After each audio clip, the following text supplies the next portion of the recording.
Não, na verdade, o que a gente vê assim, primeiro que as pessoas confundem muito comunismo com socialismo. Isso acontece muito. E é uma guerra, né? Você às vezes fala de Mas o que é capitalismo, o comunismo? né?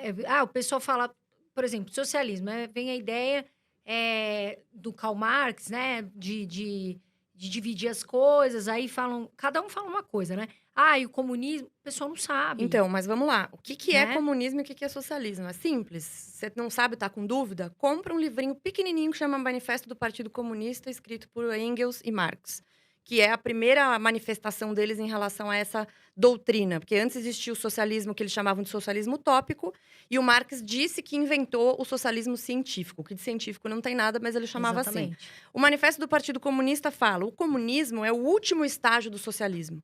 Então, o socialismo, ele é necessário para chegar ao comunismo. Só que você nem precisa chegar definitivamente no comunismo, que seria a extirpação do Estado burguês, para dar errado. Já dá errado antes. E aí todo mundo fala assim, não, mas na verdade é que o comunismo nunca existiu, ele foi deturpado. Mas não foi. Porque o socialismo, que tem ali algumas regras, imposto, aumentar muito o imposto, perder o direito à herança, acabar com a propriedade privada, todas as coisas que estão ali fazem parte da doutrina socialista. E a doutrina socialista, nesse livro, ela é imposta por meio da ditadura do proletariado, e aí chegaria no comunismo ao final. E ele nem explica direito, nem ali, nem no Capital, como que ele extirparia o Estado maximizando o Estado. E aí alguns filósofos, alguns estudiosos dizem que, na verdade, o que ele queria era somente tirar do poder as pessoas que ele considerava como burguês. Né? É basicamente isso. Mas o cara que escreveu com ele o Manifesto do Partido Comunista era super burguês, era filho de um industrial têxtil. É o que a gente falou, né? De comunista que fala e de repente você vê ele viajando para tal lugar. Eu lembro que a Juliana Paz, ela falou sobre delírios comunistas, e até eu quero que você comente aqui, porque você foi lá, né? Ela falou: "Ó, se acontecer esses delírios comunistas aqui no Brasil, vai ser uma loucura, tudo." E ela se expressou. E ela foi altamente criticada. E eu lembro que você se posicionou e defendeu A essa Juliana é fala. minha aluna, inclusive. Ela fez meu curso, a última. Eu não sei se ela concluiu, porque a Juliana trabalha muito, né? Faz muita gravação e tal, tá sempre na loucura lá, mas ela estava assistindo algumas aulas, até conversei com ela um pouco sobre isso. E ela foi atacada também de novo quando eu fiz um post sobre Cuba. E aí ela falou: Nossa, o Twitter, lembra quando teve a manifestação em Cuba e tal? Sim. Aí ela falou: o Twitter tá quieto hoje. E aí também foi um. Ela fez uma publicação, um comentário na minha publicação e também deu aquele balaio todo. Só que o problema é o seguinte: as pessoas que defendem isso, na maior parte das vezes, nem sabem o que elas defendem. Elas não sabem o que é capitalismo e muito menos o que é socialismo e comunismo. Acha que socialismo é defender os mais pobres. Não é. Socialismo não é defender os mais pobres. Socialismo é a divisão igualitária das coisas, mas que acaba deixando o governante e seus amigos muito ricos. Aconteceu isso em todos os lugares que isso foi implementado. Cuba, Venezuela, Coreia do Norte. Tem um documentário na Netflix que chama Como Se Tornar um Tirano, que é muito Ah, eu bom. assisti, muito bom. Muito bom. E você viu as similaridades dos regimes Sim, e totalitários? todos eles têm uma característica igual. Aí fala assim: ah, mas é que esse é de direita e esse é de esquerda. Independe. O problema é o coletivismo. O problema é esse. Até o nazismo tinha essa característica de falar mal de pessoas ricas, que no caso eram judeus. Então, eles absorveram essa maneira de gerar ressentimento nas pessoas. Obviamente que tinha uma questão étnica ali, mas por causa da riqueza. E ele colocou a culpa na perda da Primeira Guerra Mundial pela Alemanha nos judeus. Então, ele direcionou esse ressentimento para os judeus e conseguiu fazer aquilo que ele fez. E a população acreditou E a naquele líder, população né? acreditou e achou legal. Então, assim, o que tiranos conseguem fazer com a cabeça das pessoas é uma loucura. Mas se compara o nazismo com o comunismo de Stalin, ou com o que aconteceu na China, com Mao Tse-tung, ou o que aconteceu lá nos tiranos, ele fala do Gaddafi na Líbia, ele fala do Saddam Hussein no Iraque. É tudo parecido. E eles estatizam tudo, colocam tudo na mão do governo, cria-se facilidades e privilégios para aqueles que estão perto do governo. Eles são líderes populares e populistas.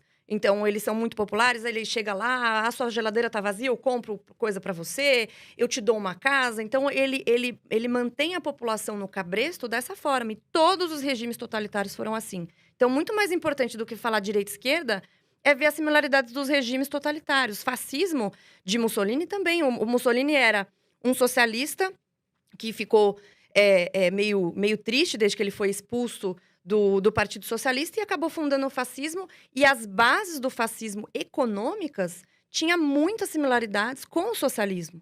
Ah, mas o fascismo é de direita, o nazismo é de direita e o comunismo é de esquerda. Mas pega as características, como eles se parecem.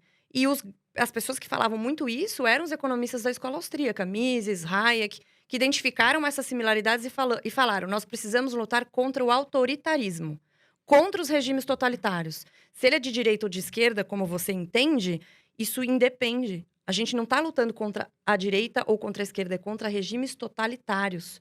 E eles se parecem muito. Basta ler. Tem um livro que chama A Doutrina do Fascismo, escrita pelo próprio Mussolini. Ele chega lá e fala assim: nós somos uma doutrina antiliberal. Enquanto os liberais falam de indivíduo, nós falamos de Estado. Tudo dentro do Estado, nada fora do Estado, etc. Aí fala assim: não, mas liberais, hoje em dia falam, né? Os liberais são fascistas. Você fala: quê? Da onde que vocês tiraram isso? Eu até queria te perguntar uma coisa que eu escuto muito. Ah, o Bolsonaro é fascista. Cara, o que Bolsonaro você acha que pode você ser fala? muita coisa, mas não é fascista. E eu acho isso um desrespeito até a tragédia que aconteceu na Itália dos anos 30. É um desrespeito também para as vítimas do fascismo, para as vítimas do nazismo. Quando você banaliza alguma coisa, se todo mundo é nazista, ninguém é nazista. Se todo mundo é fascista, ninguém é fascista. Fascismo é um negócio muito específico e pontual. Bolsonaro tem diversos erros.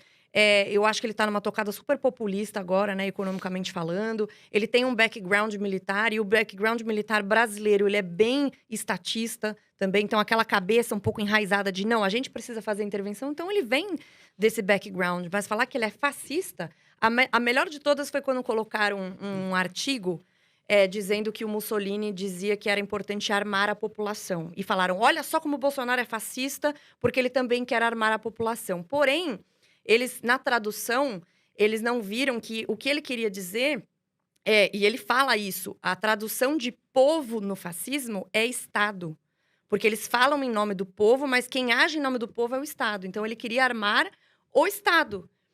E todos os locais que tiveram totalitarismo desarmaram a população, que é uma coisa meio óbvia, lógica, que se você tem a população armada, é muito mais difícil de fazê-las reféns das suas políticas, do seu totalitarismo. Tem um livro, o nome dele é Hitler e o Desarmamento, que ele explora todos os artigos e os documentos secretos que foram encontrados depois sobre as formas de desarmar a população na Alemanha dos anos... final dos anos 30, começo dos anos 40. E foi assim que ele conseguiu, dentre outras formas, né, propaganda, etc, etc, armar a sua milícia e o Estado e tirar esse poder da população. Então, é muito complicado. E são livros, Carol, que você consegue encontrar na Amazon, por acaso, e baratinhos. O Manifesto do Partido Comunista, A Doutrina do Fascismo, todos esses eu tenho em casa. E você fala assim: nossa, você tem livros do nazismo. Sim, porque para eu poder falar algo de alguma coisa, eu preciso entender o que está ali.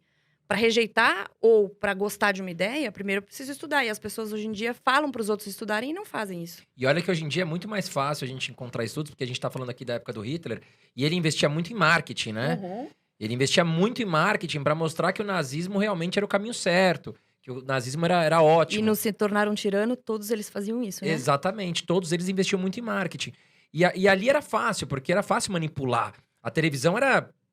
Bom, na Coreia, na Coreia do Norte, tem uma TV, né? A história da Coreia do Só Norte TV é estatal. muito louca. Pensar que em pleno século XXI ainda tem um... Eu não sei se você viu o documentário, Carol, mas o Kim, o primeiro Kim, que eu nunca sei os nomes dele, eu sempre confundo. O primeiro Kim, que era o avô, né? Que agora já tá o neto. Eles fizeram de uma forma que ele disse que ele inventou o hambúrguer. É absurdo. Que E a população acredita fielmente naquilo. Eles elevaram ele a um deus, né? Então, esse negócio da propaganda é outra coisa que os nazistas dominaram, os fascistas dominaram, os comunistas dominaram, e isso é válido até hoje. A propaganda socialista comunista, ela é muito sedutora. Muito. Ela te envolve muito nessa coisa da igualdade, né? E aí tem uma frase do Karl Popper que eu acho que é muito boa, que é a tentativa de fazer o céu na terra fez o inferno, trouxe o inferno. Que é essa coisa de tem que ser todo mundo igual, ninguém é igual, vocês são irmãos, você tem personalidades diferentes, criados pelos mesmos pais, na mesma situação, com os mesmos recursos, a mesma tradição, e tem personalidades diferentes. Um tem uma habilidade, o outro tem outra. Isso é assim no mundo inteiro. Por que tem pessoas que são muito mais bem-sucedidas do que outras. Óbvio que também tem a questão da oportunidade, de onde ela está inserida, tudo isso tá na conta. Mas muitas vezes porque ela abdica de outras coisas que outras não fizeram. Exatamente, do empenho, da disciplina, persistência. E de ter uma habilidade, um dom, uma visão de longo prazo. Então, o que o Elon Musk conseguiu construir, por exemplo, goste ou não do Elon Musk, ele é um cara que teve uma Nossa. visão de longo prazo muito diferente. Ele conseguiu fazer um carro elétrico que dá um pau numa Ferrari. Inclusive, o valor de mercado da Tesla hoje, saiu até hoje, notícia, $1 trilhão.